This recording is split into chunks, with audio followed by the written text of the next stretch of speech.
I'm with owner, president, Grand Poopa of Rahl Jewelers in Hoffman Estates on Barrington Road. My buddy Brad Gams. And Brad, first of all, it's good to see you. It's great Thanks to see you, for Mike. Thanks sponsoring Rangy Mouth. It's my pleasure. And Brad, engagement rings are big. This is the time of year. Let me ask you a question. Somebody gets a quote from another store, franchise store, maybe a family store. Your family operated 41 years. What do they have to do to compare prices with you? We typically can beat the price before we even know what they got quoted. Okay. They will come in and they'll go to a mall store or even another independent and tell me exactly what they're looking at. Color, clarity, weight, cut, which is also important in a diamond. And we look up to see what we have. And in more cases than not, a lot more cases than not, our price already is better than what they got quoted before they even tell me what they got quoted. So they're pleasantly surprised, and this is how we've maintained over 41 years, through referrals and repeat business. So being the fact that we're family owned and we do all our work on the premises, somebody can come in the morning, buy an engagement ring, and pick it up in the afternoon, and you can't do that at a mall store. You gotta wait 2 weeks, they gotta send things out, and they don't warranty what we do. We give a lifetime warranty. We polish the ring forever. We resize the ring if it needs to be resized. We replace a diamond if it falls out. You can't find that at every jewelry store. That's him. That's my buddy Brad Gams, Rahl Jewelers, Barrington Road, out in Hoffman Estates. You can see it because the place sparkles from miles away. So I understand you're looking to maybe upgrade BB's engagement ring. Wait. Hey, take it easy, Coppola, all right? There's a script being developed for a movie in the life of Mike North. One proposed scene has a 40-year-old Mike pulling up to a stoplight in his Cadillac. A second later, another car pulls up and the driver notices Mike. He rolls down his window and shouts, "Hey North, you're a bum! You know nothing about sports! You're loud and obnoxious! Go back to selling hot dogs!" A few seconds later, another car pulls up to Mike's left. The driver pulls down his window and shouts, "Mikey! Love you, man! Keep giving them hell! You speak for all of us! You're our voice, man! Keep it up!" That scene almost perfectly captures the dynamic between Mike and the millions of people who have heard him on the radio. It demonstrates the polarizing figure Mike North almost immediately became once his raging mouth hit Chicago airwaves.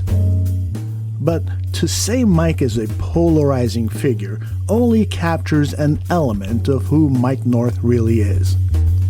To get a better sense of Mike, the magnitude of what he's accomplished, and to better judge what his legacy should be, we need to get a full understanding of where he came from, the challenges he faced, what he did, how he did it, and who he is now, today.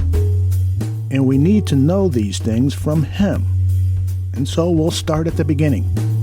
In 1952, in Chicago, where the Chicago Bears were struggling to a 5-7 season, the Cubs had just avoided their 6th straight losing season with a 77-77 record. The final score, the New York Yankees won, and the White Sox nothing. And the White Sox finished 14 games behind the New York Yankees. And Mike North was born on the city's north side.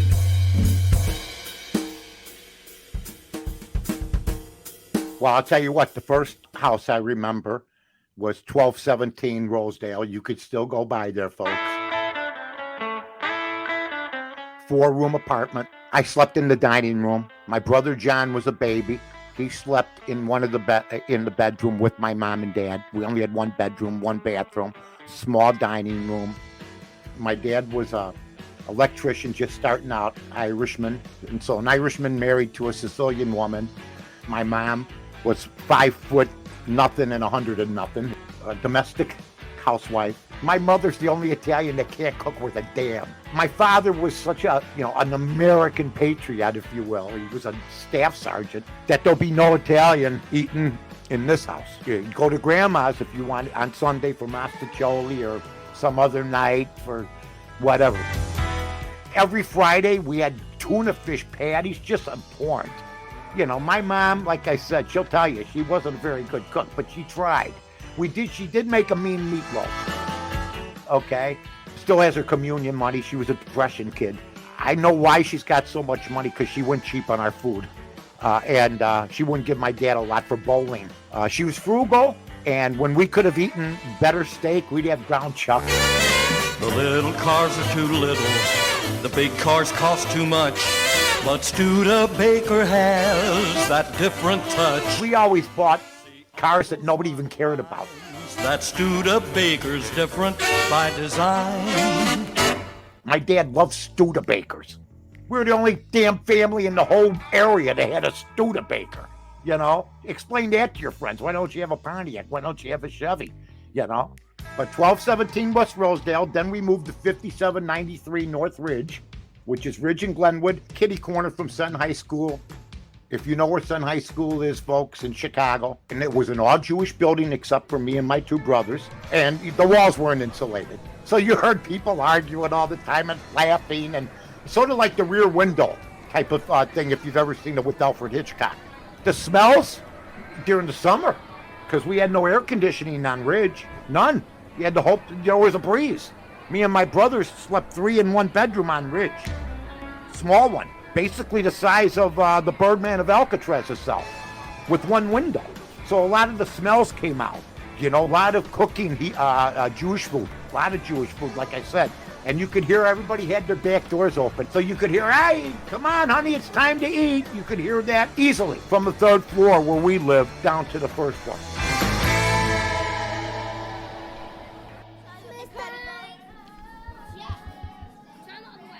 I was a bad reader. I had a lady named Miss Tobin who was a school teacher. I was in 2nd grade. I'll never forget her. Beautiful girl, beautiful lady. That's when I started knowing, like, hey, I'm 2nd grade, but I know something that's nice looking when I see it. And she kept us after school. And this woman, I don't know where she's at now.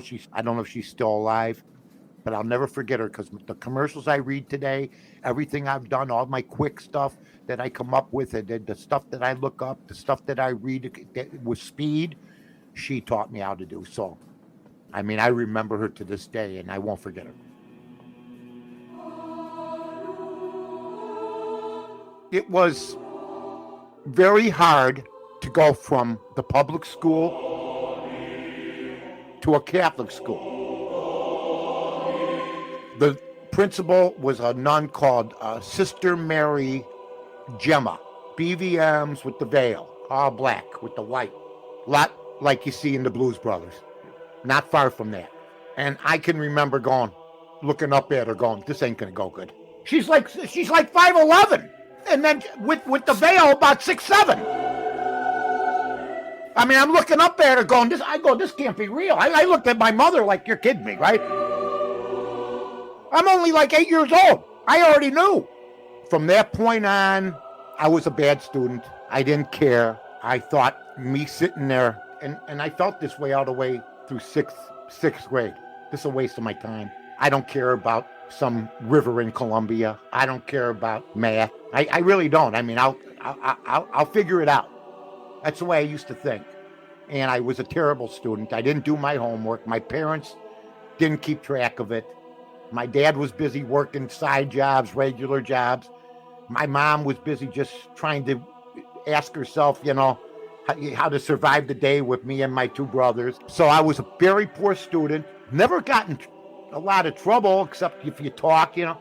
We only had one nun that was really a maniac. Her name was Sister Mary Frances Reed of 5th grade.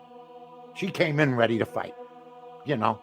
And I'd get some from her once every 2 weeks, but I wasn't the only one. In fact, I was at a reunion not too long ago. We were all laughing about it. And the attitude about making it through the Catholic school is we were Catholic school survivors, and everything turned out okay. Because the nuns were great teachers. They held you accountable. If you lacked discipline like I did, you got it. But sometimes you got it when you didn't deserve it, which was an unfair thing. Some nuns had different tactics, but the nun that I love is the one that flunked me. She gave me another year, and then I did okay. I'm seeing all my buddies go to 8th grade. Some of them I hang out with after school. And then this whole new group came in. And I became friends with really good friends with 7 or 8 of them, right? And what happened was when you all got into high school, I brought those guys in with our original guys, and we were called the Saints. And we went from like 12 guys to 19 because I had 7 new guys, and we've been friends ever since. So, and in fact, some of those guys married girls that hung out with us, and if I hadn't flunked, they wouldn't even know each other. I'm not saying it's a wonderful life to flunk 7th grade back in the late 60s, okay? And it's embarrassing, you know.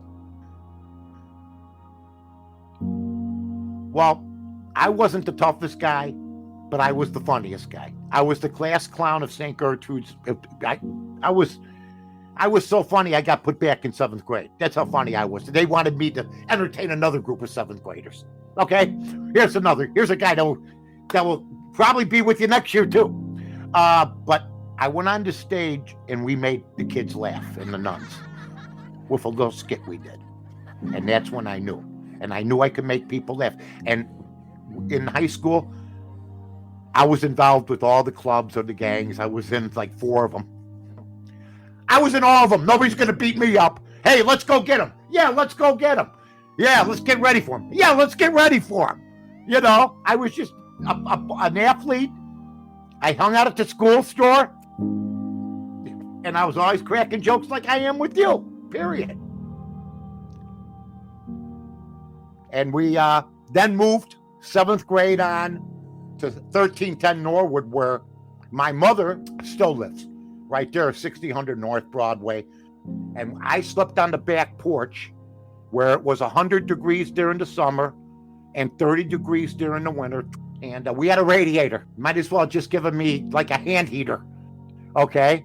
So I was never really comfortable there, but I slept there for a long time, man. So it was sometimes tenseness in the house. My dad told me, basically he couldn't, I'm 12 years old. He goes, someday you're going to pay rent if you live here past 18. So he made 6 years ready. He says, you're never going to amount to much, basically, because you're not worth a damn in school, so you might as well go to work. I had to paper route 250 papers when I was 13, 14 years old with the Chicago Tribune, pushing those big carts down the snow. I worked at a bowling alley, Ridge Bowl, Peterson and Ridge, right here in Chicago. 12-laner, did everything. Counter guy, fixed the machines, all before I was 16. And I worked at a deli over on Irving and Ashland, right across from Lakeview High School. My uncle, Nick. I had work ethic. I got up at 3:30 in the morning when I was 12, 13 years old doing a paper route.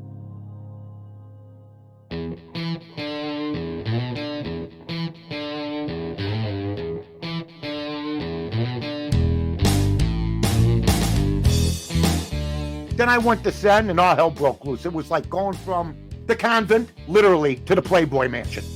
Okay? If you go with, even back then, the teachers, it wasn't disciplined. I cut 27 days in a row. I just went to division. That's all you had to do to write the attendance down. They didn't catch me for a month. My mother worked at the school as a teacher's aide. There was this counselor, James Neeson, and this guy Neeson has all my cut slips. And he goes up to her where the teacher's aides hung out for lunch, and he drops them on her and says, your bum son has been cut in school. Embarrassed my mother, basically. I got called in. He says, you're never going to graduate. You're nothing but a bum. I said, you know what? I disagree with you. But if you want to call me a bum, thanks for all the guidance. Boom. And I've been looking for him ever since. So if anybody knows James Neeson, let me know. I told my parents I was going to drop out. They weren't happy about that. Back then, education was the big thing. And I tried to tell them I'm not worried about it. Well, I said, I'm going to do okay. I never concerned myself. What are you going to do when you're 26? Probably play softball. Probably meet my buddies for beers. Still work for the Chicago Park District like I was. But you couldn't tell them that. So education was, my dad was very disciplined, very strict. I would get grounded. To be honest with you, I never had him once say to me, ever, when I was a kid, we all say, when I was a kid, like I've been doing here, when I was a kid, hung out with my buddies never once. And he was in the Audi home back in the mid-40s. His second father and him didn't get along. He ran away from home, but he never says a word about his childhood. Never did. Never once. And I think he had issues, man. I think he had to fight when he got in there. He was raised briefly in Grays Lake. He played center on the basketball team at a monstrous 6 feet tall at that time. So he ended up joining the Air Force. And he drank a lot. I got that from him. And it wasn't good. I didn't think I would because I didn't want to be completely like him. And I wasn't. But there were some traits that I got from him that were good. And there were some that I got for whatever reason. I used to go by and see him drinking at a place called Wayne's. I go, why didn't he come home? And then I ended up doing the same thing. That was a different situation. I didn't have kids.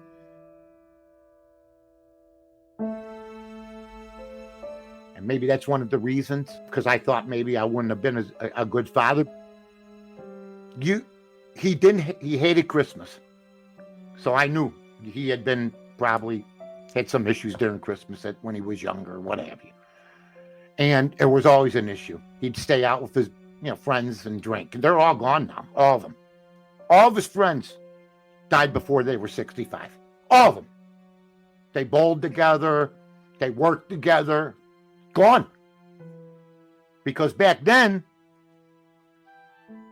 in the 60s, you drove home, 70s, cops let you go. All right, Don, be careful, But then you'd have some issues. And one night, he came home, and it was Christmas time, Christmas Eve. And he was hammered. And I was 17, and we finally went at it. And he put his hand through the window. My dad. And we had a brief battle. And, we cooler heads prevailed. But that's when I said enough is enough of this nonsense, And to my dad's credit, man, we never had another issue. And he eventually stopped drinking, but he had already done enough damage to his body. I remember he came home once and the doctor says to him, don't do anything. Try to diet. And he had 12 hard-boiled eggs when he got home. And then the other time was when my mom put 2 hot dogs on a plate with no buns and the baked beans. And I don't care. You can dress it up all you want. What are we, at a camp out with John Wayne? We're having baked beans and hot dogs with no buns. And my dad had been working 14 hours. The table went over. Just like in Raging Bull. Okay? The table went over. My brother was scattered. What are we doing here, he says, So that was another time. But most of the time, our dinners were fine. We had to be together. We were always eating at 6 o'clock. I was given, when I was on the corner with my buddies, if the church bells went off at 6 o'clock, dun, dun, dun, dun, dun, dun, dun, dun, then the chimes, dun, dun. When the chimes went off, I was 3 blocks away from my house. When the music started, I was in my seat in the kitchen by the time the 6th chime went off. That's how fast I was back in the day and how fearful I was to be late for dinner. But I'd always push the envelope like a moron. You know what I mean? So, I always tested people. And, I wasn't an angel either. I was a pain in the ass to my parents, too. So it was always, they sometimes they'd get beside themselves. You're trying every trick in the book and it wasn't working with me, because they couldn't get it through their head. It wasn't going to work. What was going on? And to be honest with you, I never spent like 3 good days in a row with my dad, but I never spent 3 bad days in a row. It was just the erratic lack of consistency that led to me being, very nervous. It affected me when I played Little League. Not my first year when I made the All-Star team at Thillins, but my second year. Plus, I had some nuns that were crazy. So I had a lot of heat on me from the 5th grade on, including my dad. I have no malice towards my father because I see kids now, they're running wild and they have nothing but problems. And that's what I would have had without 2 parents. Because I was always held accountable, no matter what. Whether you went to school, grammar school with the nuns, or you came home. Now, sometimes things got out of hand. But you know what? That's just the way it was. This is the situation I'm in. And have I forgotten about stuff? Of course. Okay? Because it doesn't do any good. And then you got to think about what the good things your dad did and your mom did.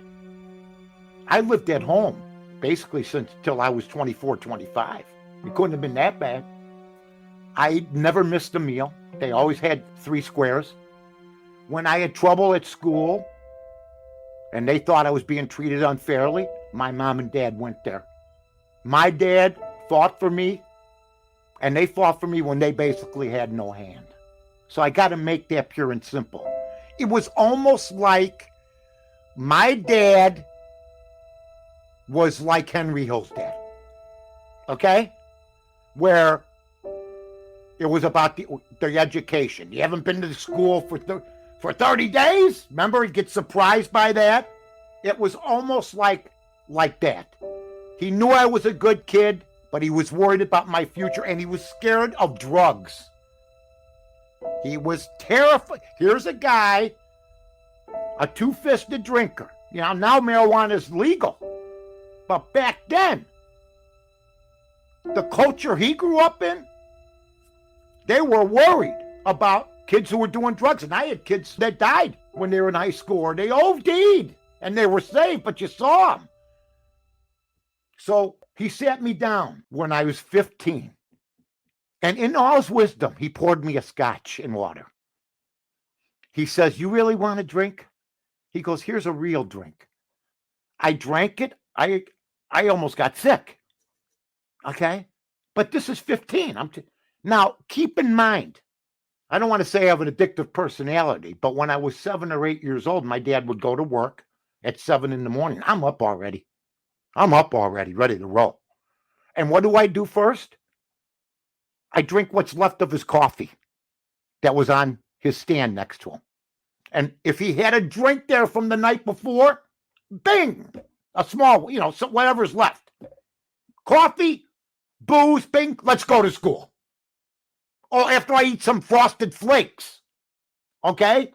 So, I was just a different cat, man. What can I tell you? Danny North is my youngest brother. I talk to him every day. He's my hero. He got the short end of the straw. He had brain cancer. He beat it. He had lung cancer. He beat it. He has multiple sclerosis and diabetes right now. He's in a wheelchair. He's doing therapy. He never complains. He's a credit to our family. And then my brother John, who's takes after my mother. See, people think, when me and my brother John are together, nobody ever once said, "Are you guys brothers?" He's more like Al Pacino, like the dark skin. He's more of the Italian side. Because I'm half Italian, half Irish, and my dad, we just had one of those ancestry things done. My uncle did on the Italian side. He told me I was 3% Nigerian. I thanked him for the information and moved on. Bottom line is Italian, Irish, a little English. And my brother John is the vice president of Kenwood. He lives in South Carolina now, not far from my brother Danny, who worked for Dominic's.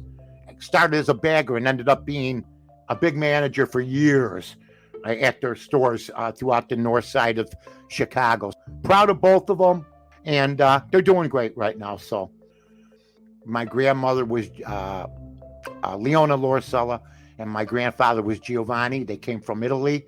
Took that long voyage. They had 5 kids. They saved me. I mean, I used to run to grandma's house and they were all there. My aunts and uncles, they're all in there. My Uncle Joe and my Uncle Leo, they're 27 years old, one's 25. treated me like gold. I was the first grandchild.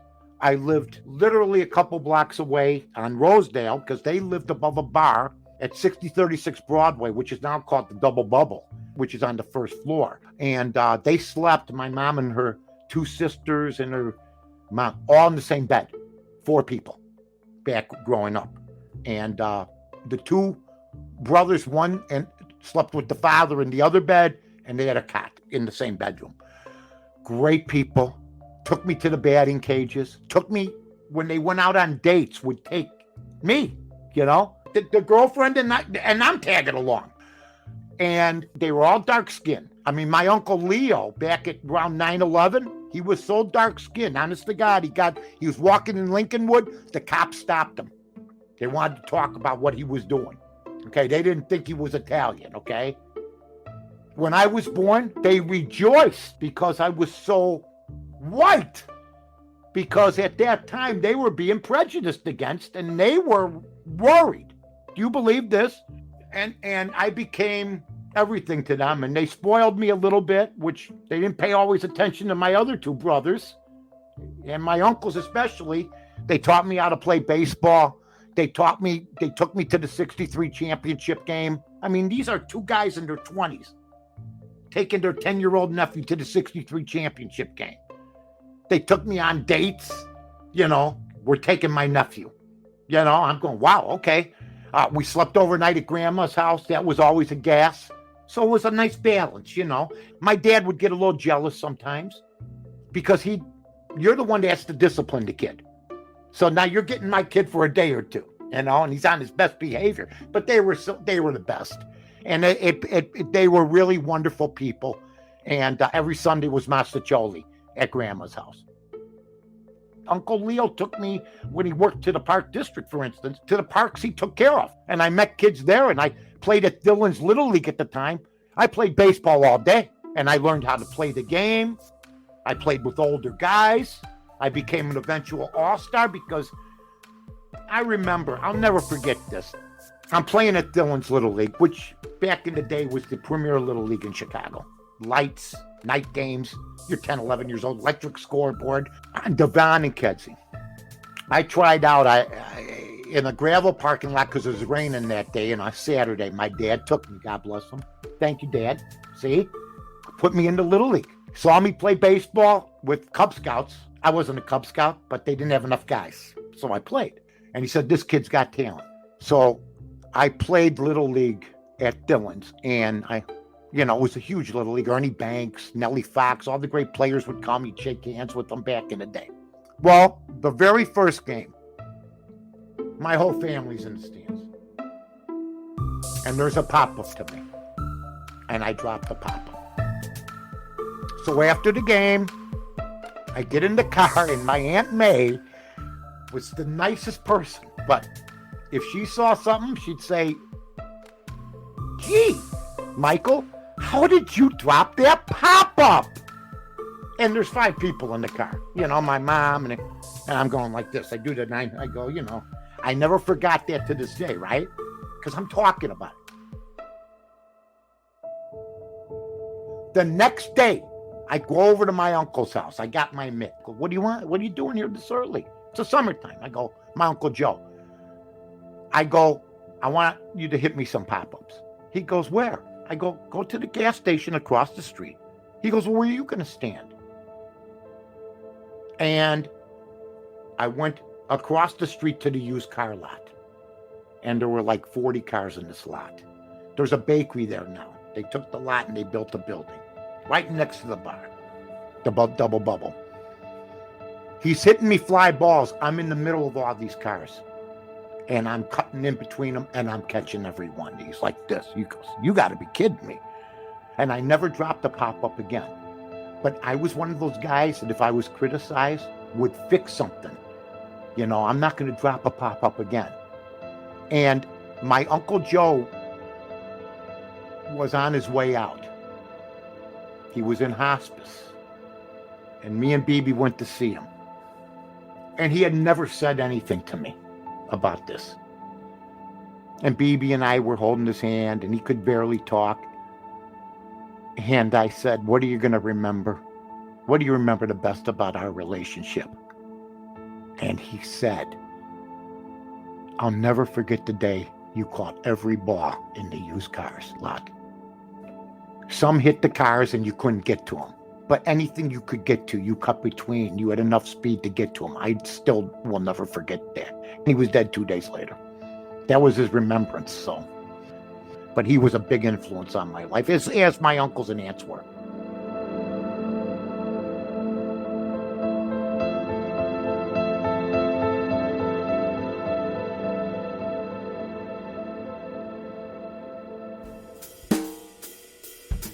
Make sure you listen to this episode's bonus feature, where Mike shares 3 other major influences in his young life: movies, music, and newspapers. And don't miss the next chapter of Raging Mouth. Mike shares how the unconditional love of a woman saved him from himself, how they go on to build one of the most successful hot dog stands in the city, plus how he convinced the owner of a radio station to change formats and create the first all-sports radio station in Chicago. Rahl Jewelers presents Raging Mouth. Love, hot dogs, and making the score will be available July 24th.